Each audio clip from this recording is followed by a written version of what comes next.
What's up, Queens? Welcome to Black Queens Uncut. Grab your wine, your vape, or whatever you need to relax so we can get into this Queen chat. I'm Monique Lovelace. Queens, introduce yourselves. Hey guys, what's up? It's Kiki Boom Boom.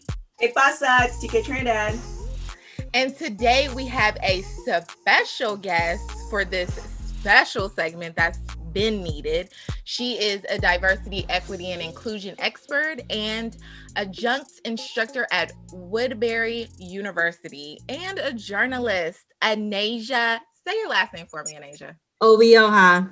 Obioha, yay! We're so excited to have you today because Yay. we are going to be talking about our culture, appropriation versus appreciation. Get into it, okay? Because this is a topic that needs to be talked about. Okay, at this point, we need to have this discussion. So, I'm super excited to have you, Anasia. Thank you. I'm super excited to be here, Monique. Thank you for having me. Yes, the queens have a new guest, a new queens added to the queendom. We are excited. So, let's just get into it. What do you ladies think about what do you think is why do you think it's so hard? Let me rephrase this. Why do you think it's so hard for people to tell the difference between appropriation and appreciation? Let's start there. Well, I'll start by saying I think the reason that people have a hard time really differentiating the two is because they don't take the time to understand what appropriation really is. You know, because if you really understand it and you read it and you get it, then you'll be able to recognize it when you see it. So if you don't know your history, if you don't understand, you know, the difference between what a dominant culture does versus what has been a culture that has historically been oppressed, then you're not going to understand the difference between the two. And then two, you know, a lot of times we'll celebrate somebody's culture and it's not, you know, we have no bad intentions and don't realize that during that celebration and how you celebrate the culture could actually reperpetuate stereotypes or it can harm that culture in a way, you know, because you could be, you know, again, reperpetuating stereotypes, or you could just be taken away from the culture and presenting it as your own and not getting the proper credit where credit is due. Right. I I definitely agree with that one. I think it's hard for people to tell the difference when it definitely comes to our community, the Black community, because we set trends. We are the ones who are the innovators and the creators when it comes to a lot of, I will say, I want to say American culture, but I think it's across the globe from what I kind of researched. Globally, people know that when they do things that we as a Black culture have created to, you know, that's hyped or whatever, they don't realize why we've done it. And so they take it as their own and just think it's cool. But that majority of the time, we're not trending things because it's cool. We're trending things because, or we have trends because we have to make up our own culture. People, do not forget we were stolen from our country, like our where we were based, where we had our own cultures, where we had our own things. So when you're done and all of that is stripped away, you have no other outlets than to make your own, or you know, come up with your own traditions and your own things. It just so happened that we are a community that is a blessed community and everybody loves what we do as a community, so it trends. But that's the sorry, when they continue. No, go ahead. I said that's the irritating thing because like we all have access to this, right? So, you know, even with if you just take hip hop culture, for instance, like what really annoys me is that people will take certain things and you can literally look it up on your phone on why certain things happened. It's Mhm. not too long ago why culturally we do certain things or we say certain things, like, even down to words. You can look that up on the Urban Dictionary. So it's just frustrating to me sometimes when people say things and then they step back and then they say sorry, but they really don't understand what they're saying sorry to. Like, they really just don't get it.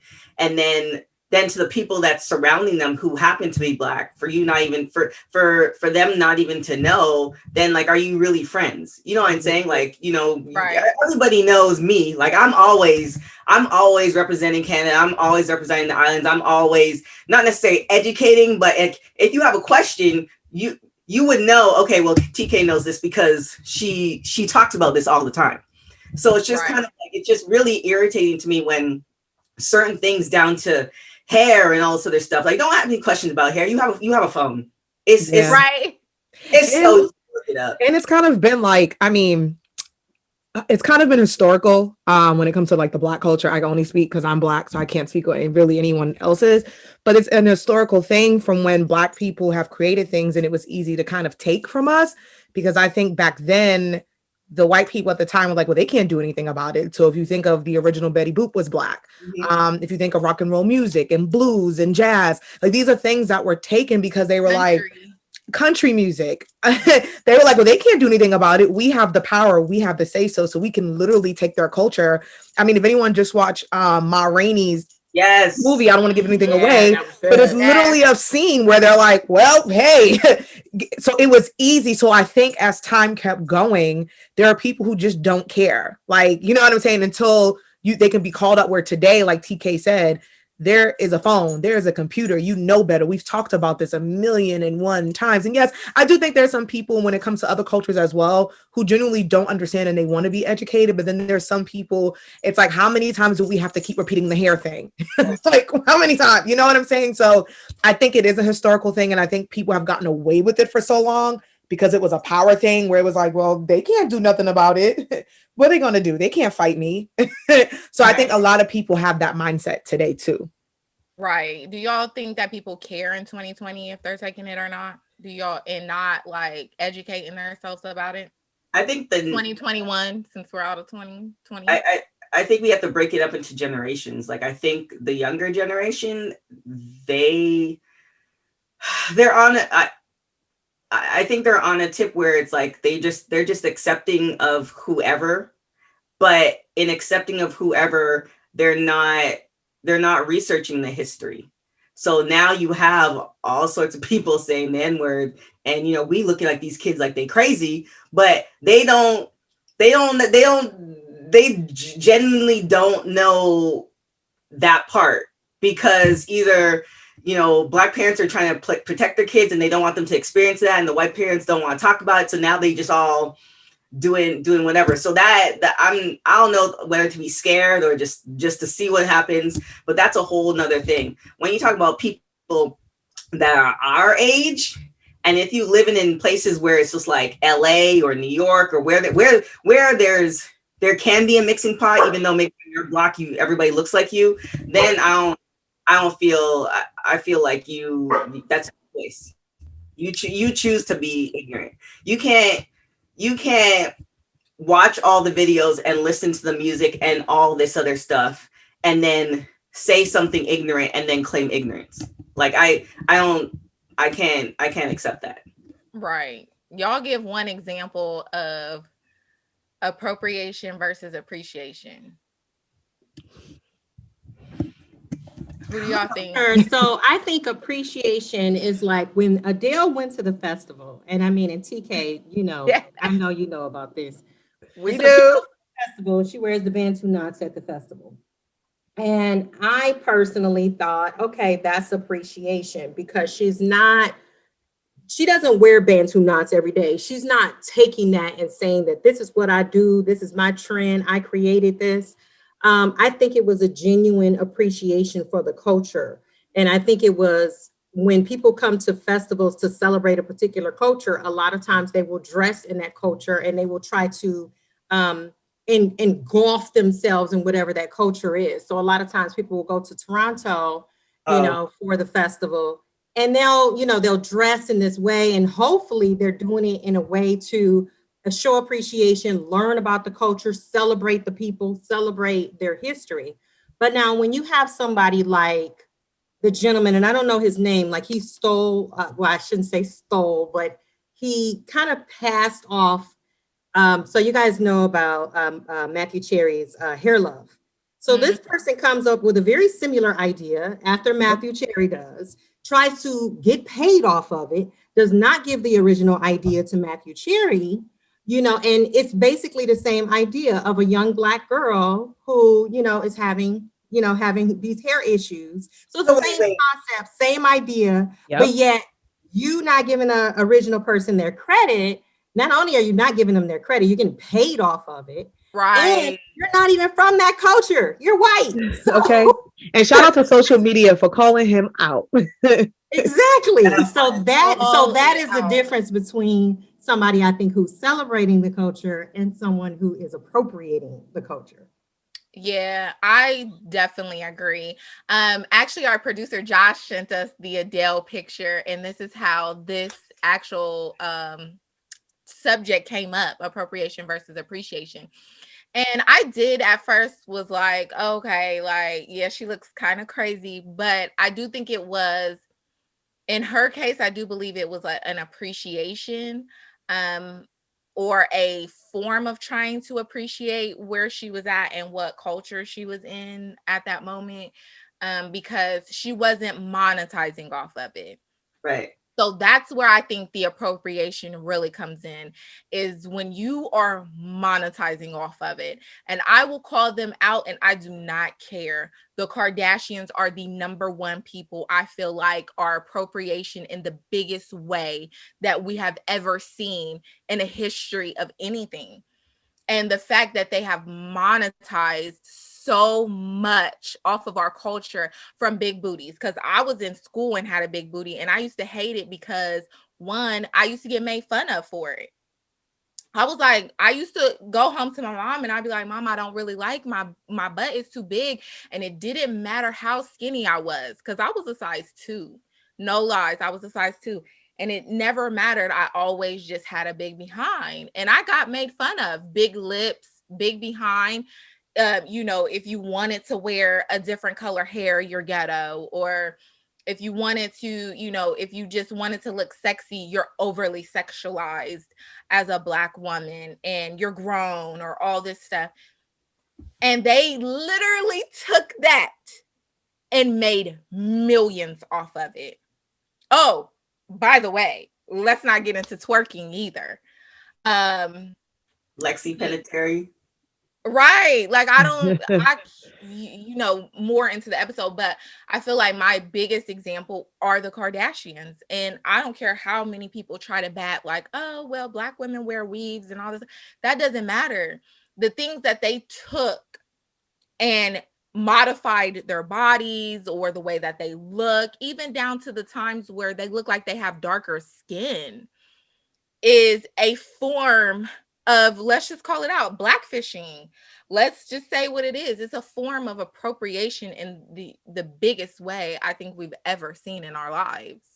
So I have a question, just to play devil's advocate, a hypothetical question. Now, say the Kardashians did exactly what the Kardashians did, but they have a huge platform.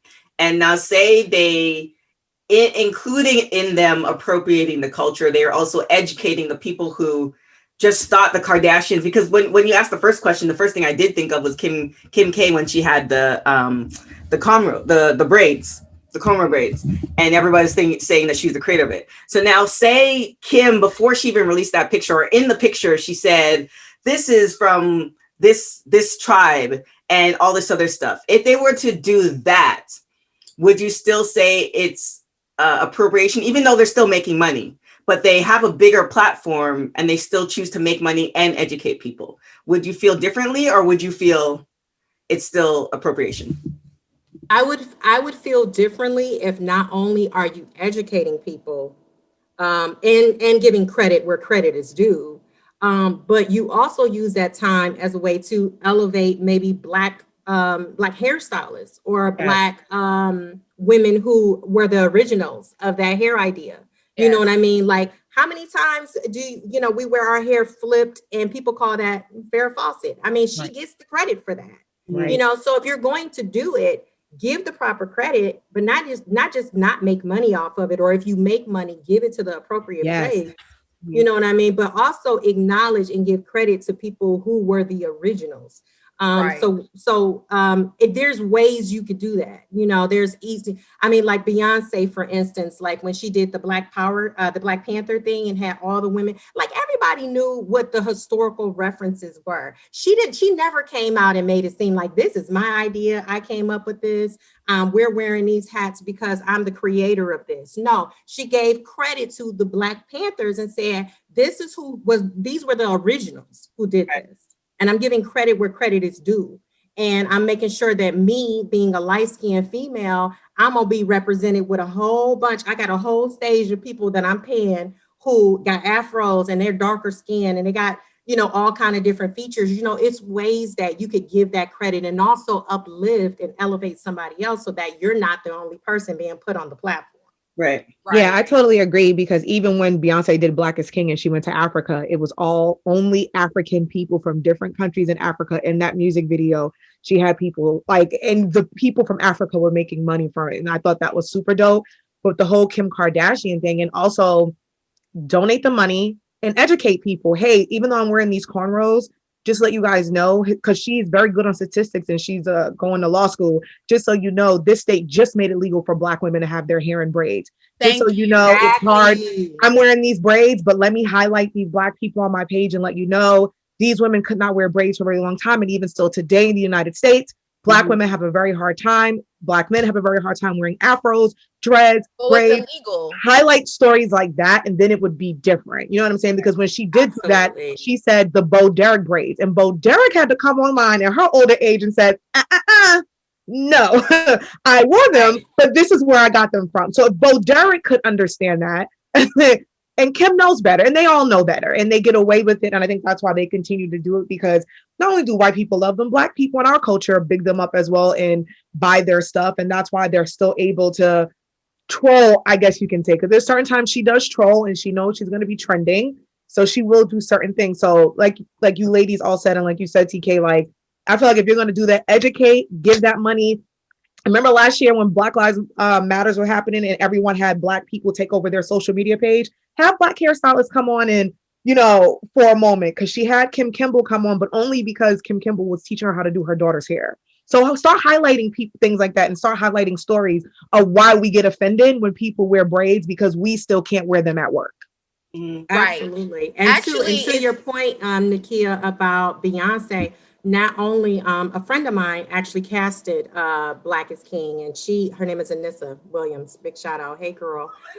Anyway, but when she did the casting for that, they also made sure that they had authentic Africans. So not even African Americans. They were like, okay, you're African American, but where, like, do you know where you're from? You know what I mean? Like, want some authentic Nigerians, Kenyans, like folks that could truly represent the culture. And I think through that's how you educate yourself, is you go to the original source. But oftentimes, if you're not going to the original source and you're going to somebody who just, they're appropriating the culture, and you're going to them as a direct source. Again, what happens to those people who aren't benefiting, and they're not getting their original credit, nor are they getting the attention? Yeah. Which really comes to the question that we have, because we do have like two topics, which is appreciation and appropriation. But these are the questions. How would you advise someone to appreciate rather than appropriate? And how would you how would you feel more appreciated than appropriation? And I think this is a great example, because even when everybody gave the credit for Kim getting Alice Johnson out, she wasn't working on that long. She gave money to that. Two Black women lawyers did that. A matter of fact, before we get off this actual episode, I'm going to say their names. I have to look it up, but it was two Black women who have been working on that for years. And Kim didn't credit them. Another Black woman got on Twitter and credit them, because they spoke out saying, no, we did that work. We're thankful for Kim's donations, but the work was done from us. And it's like, if you're going to appropriate a culture, like you guys have been saying, if you're going to appropriate or appreciate a culture, you need to, if you're benefiting off of it, you need to educate and credit the people who need to be credited. And that means you're not educating yourself if you're crediting the wrong people, which means if you're going to steal a culture, you need to go ahead and educate yourself correctly. Right. And get, because once again, like we said, this is free. You're on it 24/7. There's books. You're on it 24/7. You need to. And I feel like it makes me irritated and upset when I say the Kardashians, because now it actually has made other people of other non-Black people feel comfortable with doing that shit. Right. And it's not true. I want to give a shout out to Wanna Thompson, because she's one of the creators of the word blackfishing. So I just want to make sure to give her that. And that's when she wrote the article about young white women that were discovered on TikTok and on the internet. And they were discovering that these girls weren't Black, and they were discovering that how they were using spray tan and all that good stuff. But for me, I'm in this weird space right now where I'm not really in the mood to educate anyone anymore, because I feel like I've been doing it for my 35 years that I've been on this earth, which I might get back into it. But just right now, I'm a little drained, and I just know there's just so many free resources. But shout out to the people who genuinely want to know, and they do reach out and they want to be educated. My only advice to those people, if someone's educating you and someone Black is telling you, or someone from a different culture is saying, this is why it's appropriating, don't argue back. Don't say this is why I'm doing it. Listen to what the person's saying, whether it's the Black culture, the Asian culture, the Hispanic culture. If someone is genuinely telling you, this is why it hurts my people, this is why it's different if you do it this way, don't argue back. Please don't do that. So that's why I think I'm in this weird space when it comes to appropriation, where I don't want to educate anyone anymore, because now we're getting to the point where everyone is like, if you're not a child, you know better. And there's so many resources. And if you have the friends that you say you have, maybe they can educate you a little bit more. But please don't argue back and say, well, I'm going to still do it. Just like that young lady, Bad Bobby, like, they notice how her lips are getting bigger. She tried to coarse her hair out. Her skin's getting darker, and how she's arguing back. Same thing with Danny Lee, how she went on Twitter and was like, y'all are mad. Y'all are haters. No, sis. So that's why I'm in a space where I don't want to talk to nobody no more. Google it. But Google it. Because it's aggravating. And I feel like for centuries, especially for Black people, we have been doing this, and we've been trying to educate people the nice way. And people, you're hating, y'all mad. Okay. Right. Blessings. I feel the same way. I feel like it's a double-edged sword, meaning that I think sometimes we're quick. The cancel culture is serious and it's real, and we're quick to cancel people. Like if you take Adele, for instance, right? We don't know. Well, I mean, we right now don't know Adele like that. And like the person I think of is one of my really good friends. She's Vietnamese, but she stays in West Indian culture. Like she goes to all that. Like, but if you just see her and you see her page, you might think one thing. So I really implore people, one, if you don't have the time to do, the investigative research, don't jump on Twitter and attack people, because then that's just going to continue a cycle that we're not. Beyond skin color, beyond culture, all that stuff, we're still human beings, right? And you should treat people according to that. So, first, if you don't have the time to go down the rabbit hole, don't jump on Twitter and start attacking people, because it doesn't make any sense.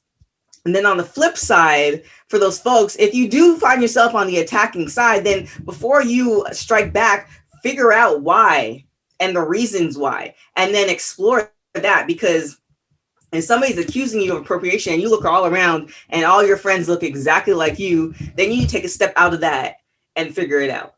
So right. Yeah, I'm on the same level. My bad. I'm sorry, TK. And saying that you have Black friends or Black people does not excuse you from appropriation at all. Right? Then your Black friends need to be checking you, and then if we're not, then someone hold us accountable, because then we're not doing our job.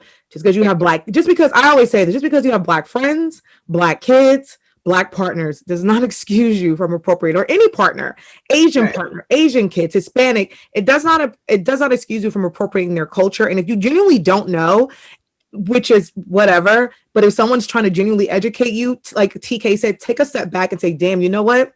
I didn't even realize that. Thank you so much for educating me. Is it cool if I do it this way? How we just talked about Kim. If it's cool if I do wear the braids, do you know any people that I can highlight now on my story? Or do you know any like black salons that I can now go to and give this money to? You know what I'm saying? Like take that in. But the argument and the fighting back, and it's just like, listen. Yeah, I mean, I think of Chip Hanks. He's Tom Hanks' son, and he had this dude could break down the Jamaican accent like nothing. And at first, I was getting kind of upset, but like for some of you guys who know, my business partner, like she, like her when you go to her house, you visit in Jamaica. So I'm gonna talk to the person who's like part of that particular culture. Is like, if you don't find offense to it, then why am I getting all upset and wasting my good energy on that when the person who he's mimicking, they don't feel a way about it? That's how I felt about Adele, because a lot of Jamaican people weren't really, because Adele is Adele. Adele is one of those people that genuinely is someone who, if someone was to call her out, she would genuinely be like, damn, right. You know what? Yes. Didn't know. So I think that's why it was a different thing when it came to Adele versus like a Bad Bobby or the Kardashians. Right. And I had a lot of West Indian friends. Some people were like, what the hell is she doing? Chet Hanks. But then I had some West Indian Jamaican friends that was like, yo, big ups. Like, right. And when Chet Hanks, because at first I was like, all right, Chet Hanks, you're doing too much. But he had a moment, he went on Clubhouse and he used his Tom Hanks voice, because at first I didn't know that was Chet. And he said, you know what? I'm here to genuinely learn. And he apologized for appropriating the culture, and he explained why he was so into the Jamaican culture, and his daughter's black, and this is why. And he let people literally drag him for 2 hours, and he was like, "Thank you guys so much. I thought that was the coolest thing." And he didn't argue back, and I thought it was amazing. But kudos to him. I also think. Oh, sorry. Go ahead, TK. But kudos to him. He got it. He got that accent on proper. Like I hate. This is, if you jump into the DMs and I tell you I'm West Indian and then you come out with this effing terrible like accent, this pretend Jamaican accent, and think you cool, like you should never do accents. If you don't have one, please don't do an accent. That's just how I feel about Chet Hanks and people trying to put on accents. His is actually pretty good. It is, but I just feel like because the Jamaican culture has been mocked by so many people, and right. And like Anasia said, like with the stereotypes, like with the weed, and you're appropriating the stereotypes. It's like, leave the accents alone. It's great that Chet knows how to do it, and I do appreciate him for being in that Clubhouse room. But let's just dead it. If you don't have an accent, why do that? Right.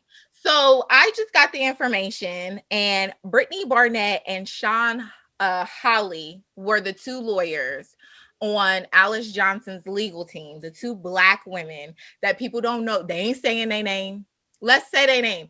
Brittany Barnett and Sean Holly are the two black women who really got Alice Johnson off with Kim Kardashian's. Kudos to them. Kudos to those ladies. To them, and a lot of people don't even know that. Like, and the hard work, don't even know their names. I didn't know their names, and I heard all about it. So I knew because I had saw it, but I was like, well, let me look up their names real quick, because I knew one was Brittany, but I didn't know the other person. And I'm like, they came out and said yes, thank you for Kim's donation and her celebrity, but they did the work. Platform, which helped, because she's the one who talked to Trump to help this happen, but we've been working on this for years. And the fact that they haven't gotten credit for it, and now it's a part of, Kim Kardashian's prison reform, because she's hand in hand with Alice Johnson. It's just like, that is a part of appropriation. What you are not understanding is that you're stealing from, no, you do understand. You are stealing from a culture that has been stolen from their own country. And we had to make a culture. There is no excuses whatsoever why you should be doing the things that you're doing, period. If you are not black and if you're not of that culture and you are stealing from that culture, and most of the time it's from us, you need to go educate yourselves, because I've seen so much. Even with these Asian pop stars coming up, and we know, if y'all haven't seen the things that are going on over in their country, please look it up, because the way they are treating black folks is like we're back in Jim Crow days up over there. Wow. But they want to sound like Remy Ma and say the N word, nigga this, nigga that, and all types of stuff. So I feel like it was made okay on a bigger platform from certain people. And now it's just one of those things where everybody thinks it's okay. It's not okay. Yeah. Which brings Well, a lot of people love our culture but hate us. Okay. yes, that's the problem. As the great Paul Mooney used to always say. Right. And that's been going on for years. Like when we talk about, rock and roll and how Elvis Presley, came out and made it as if, he's the originator and took credit from, folks like, like the Chuck James Berry, Brown. James Brown. You know what I mean? Churches. So it's like the disrespect, like you love what we can do for you. You love the entertainment, you love that stuff, but you don't love us as people. And that's why you rob us. And that's why you are disrespectful. And like you said, you get away with it. But I wanted to also make the point that about the Black friends, the thing is, just because you have Black friends doesn't really mean anything, because we're, as Black people, we're not all one way. We're not homogenous. So you have some Black people that are out here like, I hate even saying this person's name because I don't like giving her credit, but she's a Republican and she's Candace Owens. So that's all I'm going to say. Baby, I'm going to say that her initials is C and O. That person does not represent me. Her and I are very, very different. We may have the same skin tone, but she's somebody who will be totally fine with, her culture being appropriated because she doesn't see any harm in it. She doesn't understand her history. You know what I'm saying? She doesn't value us as people herself, and she's Black. So it doesn't matter that just because you have Black friends or you're around Black people that, I can use the N word, it's cool. The ones who letting you use the N word and they're non-bothered by it are probably some of the most disconnected Black folks. And we know what do they say? All skin folk ain't kin. Right. Exactly. And one episode we were talking about Harriet Tubman. Those are the people that she would have left. Right. And not just left, shot them. Okay. Listen. Those are the ones that would have got shot. I'm sorry, but that means nothing to me. You have Black friends, because I know Black people, unfortunately, that don't get it themselves and don't understand their history. Exactly. So, one of the things that I had read is that, if you're this is how you know when you're appropriating a culture. First of all, if you don't have permission, like if somebody's inviting you to a wedding and they're saying, look, we're wearing traditional Nigerian clothes, that's giving you permission.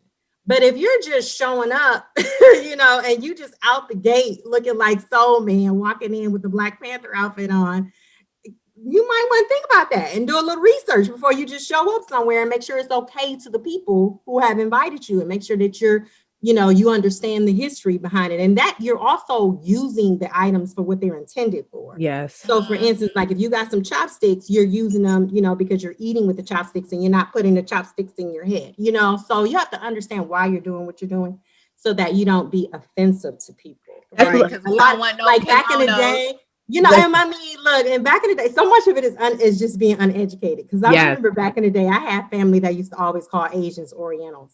And it wasn't until I got to college and I started reading about it that Oriental does not apply to people. It doesn't. It applies to certain objects. Right. You should not be referring to a group of people as Orientals, and it's so a lot of it is just really taking the time to educate yourself and just read about that culture so that you're making sure and talking to the people in the culture. Yeah. And saying, look, is this cool? If it's not cool and y'all are offended by me using this word, then I won't use it.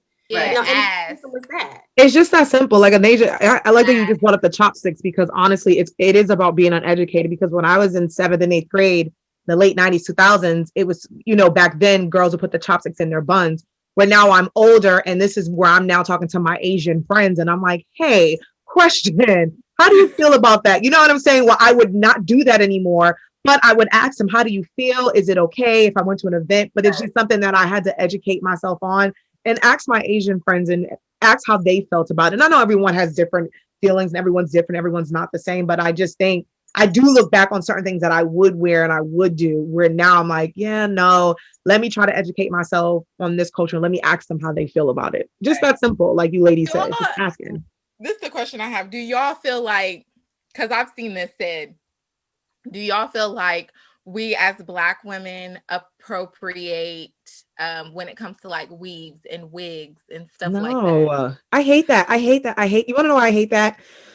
Black women have been we've been doing so many things to our hair for centuries now. That's not a white person thing. Like, I hate when people said, but you dye your hair blonde. That's not like a white person thing. Only white people, you know what I'm saying? Or you wear extensions. We have been putting extensions in our hairs for centuries now. If you actually look back and do your history on Egypt and how people used to wear their hair back then, even Africa, and then from the 20s and the 30s, how women used to make their wigs. So I hate that narrative, and I wish people would cut that out. And it's not a white person thing. It's a protective hairstyle. And not only white people have long hair. So that, and I feel like people only do that to try to get back at Black people, like, oh, well, you're coloring your hair. That's not, bro, get out of my face. That's not a real reason. Like, we're not appropriating anyone's culture. Like, it's different. I will say this. I'm sorry to cut you off, Kiki, but I will say this. People do not know this. We have a Crown Act. If you don't know what the Crown Act is, that means our hair has to become legal. And the Crown Act, as of 2021, has only passed in, I want to say 5 or 7 states, which means legally we're not allowed to wear our hair like it is, because it usually is curly, wavy, more of a natural texture, or a more of a texture. So, well, the Crown Act protects us from being fired from a job because we're wearing. Yes, if it's passed. It's still not passed in every state. So if it's passed in your state, yes, it does. But if it's not passed in your state, it doesn't matter. And there's only 5. I think it's been 5 as of 2021. It might be 7 states that have passed it. That's it. Only 7 out of 50 states. Only 7 have passed it. And Crazy. Then on top of that, if that's the case, it really started because of that. If I can wear a weave or a wig, it's because I want to be able to get that job. I don't want my hair to stop me from getting a job. That's how serious it is. So appropriation is not the word for it, people. Let me educate you here right now. It's not the word for it, because as of 2021, I want to say it's 7 states. 7 states, you can still, like you said, it protects us to even be able to wear our own hair that grows out of our own heads. Mm-hmm. So even though we're snatched in a wig or weave, or we made it look, bomb, or, we love to do it, there was a reason. Majority of the time, like I've said from this beginning, there is a reason why we do everything. There was a reason for that. And it's not a culture thing. Hair is not a culture. Like, it's not. Wigs to me is just not something that some culture created. It's something that people have been doing to their hair for centuries, where it was like creating feathers and putting in their hair. Like, so many different cultures have different things. So weaves and wigs is not a white culture thing. So that's nothing that Black people took. People have been creating their own wigs, weaves, braids for centuries now. Like, that's my only thing. And I just feel like people only throw that in our faces because, our culture is known to be the most appropriated. And I feel like everyone just needs something to say back to us. So they do that whole, like, well, you colored your hair blonde, or you're wearing contacts. And it's just like, all right, come on. Like, and I mean, and if you look at historically how we had to do that, like you said, I mean, it was an assimilation, because it was a part of us assimilating into the culture. Like, we felt like we had to straighten our hair to be able to go to a job and be accepted, and you know what I mean? And we had to make our hair look a certain way. Because I mean, clearly we wouldn't have the Crown Act if it wasn't for the fact that we were being discriminated against when we wore our hair in braids, when we wore our hair in locks, when we wore our hair in afros. So we had no choice. And then 2, we can't really appropriate a culture that's the dominant culture. That's the dominant culture. Nobody associates wearing, we haven't stolen weaves. You know what I mean? It's stolen straight hair, and we're making all kind of money off of it and not giving, credit to the white women. That's not the same thing. You know, and I think people who don't understand it, just like you said, I agree with you, Nakia. They just want to find something to say or put it back in our faces. But at some point, we do all share different, culture and different ways to express ourselves.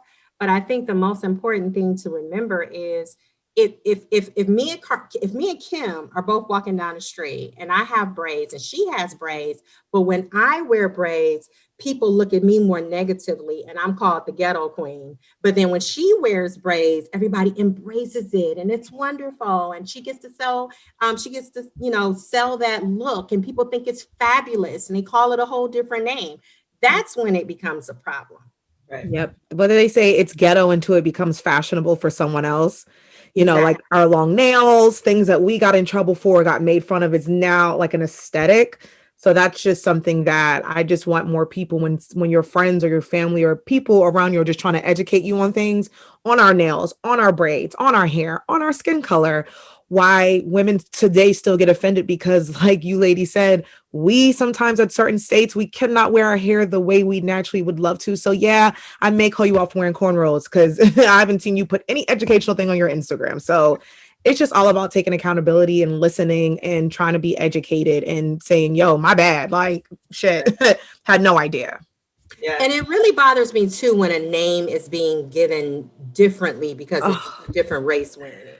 So it's Boxer not a weave. braids, It's not a weave when white girls wear it. I guess it's called extensions, or it's extension, called Right. yes, or it's called what do you boxer call it? braids that the Right. boxers wear. TK, was you gonna say They're something? clip-ins. I just have a couple of, I'm lengthening my hair. But if we do it, it's called a weave, Right. So it's Right. like that again is like differentiating the two when it's the same thing. We're doing the same thing. Like, I mean, Right. President, Washington was walking around wearing a wig. So why is it an Sure issue? was. Right. TK, was you gonna say something? I see you was gonna say Yeah, something. I just think people really don't understand the emotional attachment to the hair, like the decisions, even as Black women, the decisions that we make for our hair, it comes with so much there's literally, like, for every hairstyle that I have, a different sect of men or even women will compliment me, and it's so weird. And the understanding that, putting a chemical in a child's hair at a very young age, and then that psychological, like, you were to actually break that down psychologically, like, that's a whole situation that we've had to deal with, Yep. or we haven't dealt with it yet. Like, there are women that I know that you'll never see what their natural hair looks like, and that's a whole thing. So when we talk about hair, like, I get so, like, emotional about it, because, like, the decisions that we have to make, and then if you decide to make that decision, you dropping kind of rent on it sometimes. Hey. You know what I'm saying? So, Oh, yeah. yes, you might want to do it because it's pretty, but there's so many other layers to it that people just don't understand. And especially when Black men might say it on a flippant level, like, oh, well, you're spending this amount of money on your hair, but, like, there's so many things that are attached to that people really don't understand. Well, TK, you just hit a nerve because it got me triggered, because I'm thinking about when we do red carpets. And I remember, like, you're right. Like, there's a lot of emotion and thoughts that go into our hair, because there were times where, like, me and a few friends were like, should we wear braids? And I'm like, yeah, I'm gonna wear my braids on the red carpet. And I remember someone said to me, like, they're going to kind of look you over if you wear your braids. And I started wearing braids on red carpet, and I noticed how Black women would come up to me, Black celebrities, and be like, oh my God, you got braids. You look amazing. But it was a thought process for me. 2019, I cut off all my hair and I had pink hair. I was on the red carpet with short pink hair. That was tough to have to go to a red carpet and say, damn, do I put the wig on? Do I go on my natural state? When I got my job at E, I remember I just got this tattoo on my hand. And I know working in production is a little bit different. I covered that bad boy up. And it's not until I sat across from the guy interviewing me, he had sleeves. So it's like a lot of thought and emotions that a lot of Black people, especially Black women, have to go through when we're doing certain things. That's why we're just so emotionally charged when we're talking to people about appropriating certain things. So TK, you definitely just hit a nerve. I was like, ooh, triggered.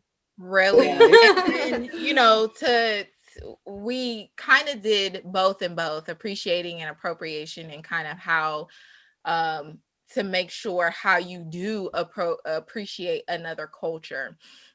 So with wrapping this up, can y'all give a little bit of advice to others out there? I know, Kiki, you don't like educating people, but I feel like on this episode, we can educate people on what they do and keep it at that and drop the mic. Like if you ain't listening, then at this point, I'm going to just, if you see me go off, there's a reason for it. Well, let me clear that up. It's not that I don't like educating. I'm in the space right now where I don't want to do it anymore. Like when we talked about certain topics, I said, I'm tired of talking to white people about things that they should be able to do. So not that I don't want to educate people, I'm just tired. And I think Black people, we get to a point where we're tired and everybody's owed that.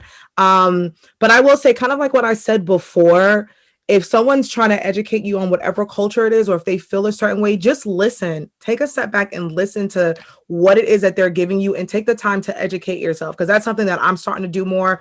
I'm not West Indian, and there's certain things that I knew when I was younger. All my friends are West Indian. So I would go to Carnival. I would do certain things. Now I'm reaching out to my West Indian friends to make sure I'm not appropriating their culture. You know what I'm saying? So, right. And I'm listening. So if my friend is saying something to me, I'm like, damn, you are absolutely right. So going forward, just listening to people that's trying to educate you. Don't get offended, because this is not about being offended.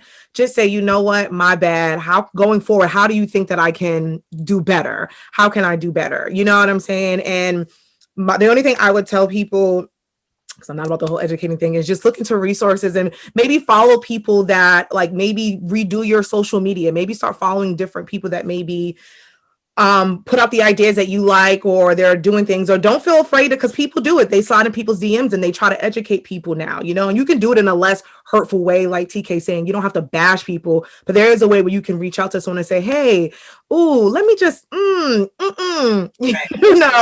that's on both ends. So I just say, letting people know, but also don't get offended when someone's genuinely telling you why it hurts our culture or their culture.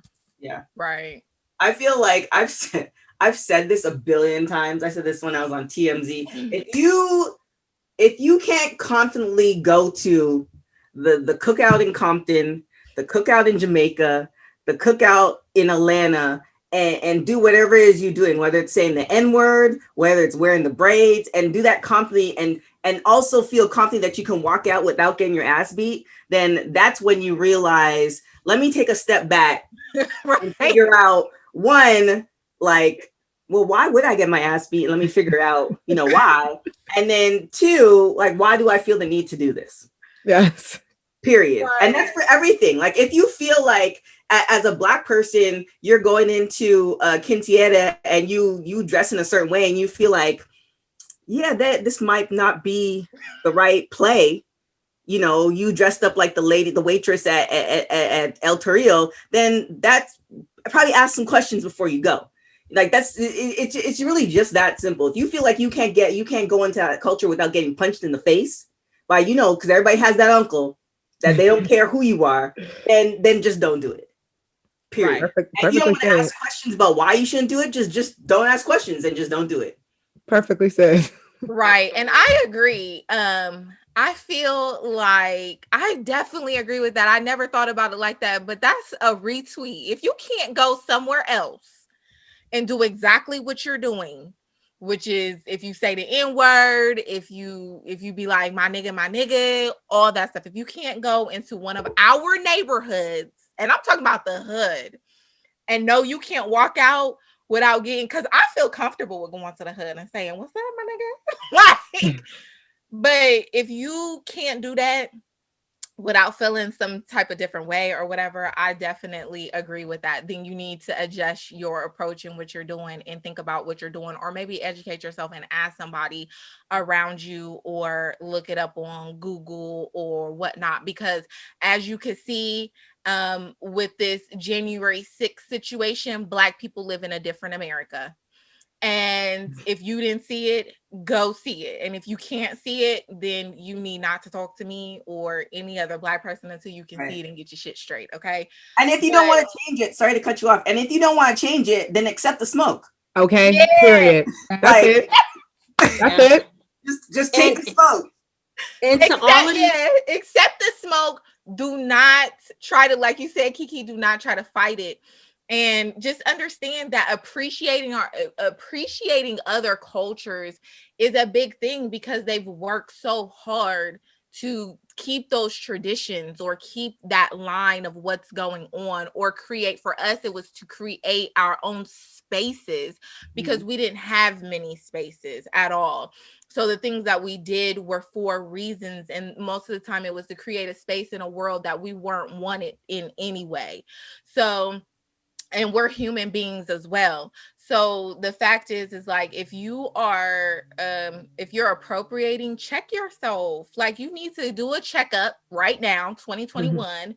And if you can't go to the hood, like she's saying, in these black places, then, and do what you're doing and say what you're saying, or get looked at in a certain way, then you need to check yourself and you need to go and educate yourself, because at this point it is unacceptable. And when somebody says something to you, or if y'all feel like, because I have seen people be like, oh, y'all so sensitive. No, we're not sensitive. We're not. Talk to our grandmothers. When you could talk to your grandmother and they know about slavery and Jim Crow, then guess what? It's not sensitive.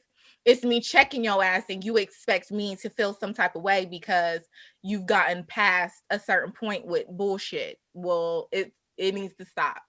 That's all I'm gonna say. I agree with all the other queens said, but I think another thing is, if you have a platform, really use your platform wisely. Think about what you're putting out into the atmosphere and what you're telling your millions of followers or whoever it is.